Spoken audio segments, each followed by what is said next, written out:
Bang Jubir kasih paham soal pentingnya makan bergizi gratis. Jadi di berbagai macam uji coba, akhirnya sudah terjadi titik equilibrium, titik keseimbangan baru di habit yang juga baru, new habit tadi itu. Yang tadinya misalnya kantin-kantin ini berjualan makanan-makanan yang katakanlah makanan pokok gitu ya. Kemudian terjadi diferensiasi. Ya, mereka mencari diferensiasi produk. Jadi yang dijual itu bukan lagi makan makanan pokok. Bisa apa saja, bisa apa saja.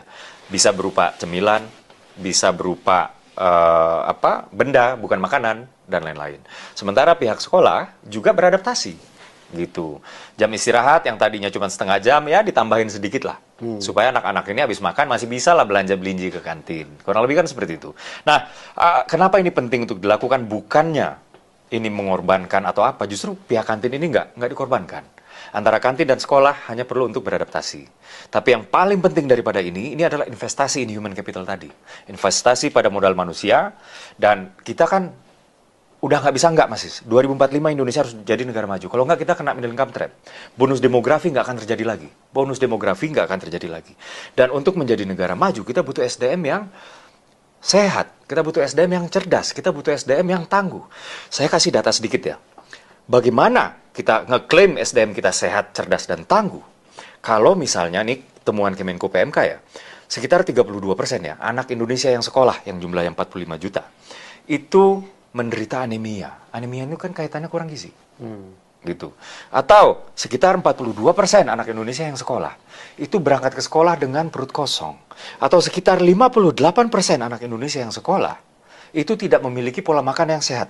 Garis bawahi pola makan yang sehat ini lintas status sosial ekonomi.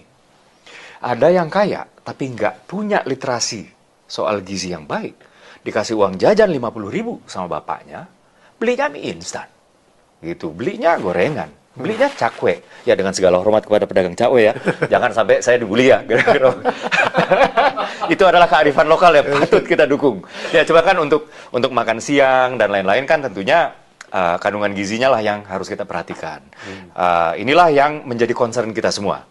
Belum lagi temuan Kemenkes bahwa sekitar 51 juta orang Indonesia itu menderita kurang gizi, di mana 5, sekian jutanya itu adalah balita. Ini kan gimana kita mau jadi negara maju kalau kondisinya begini?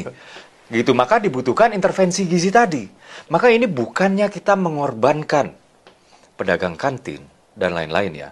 Tapi antara pedagang kantin dengan sekolah itu memang kita minta untuk saling beradaptasi. Ini demi anak-anak kita, demi masa depan bangsa ini. Supaya mereka-mereka yang menerima manfaat dari program makan bergizi gratis inilah yang kelak akan membawa negara ini menjadi negara maju. Biar kita nggak di sini-sini terus.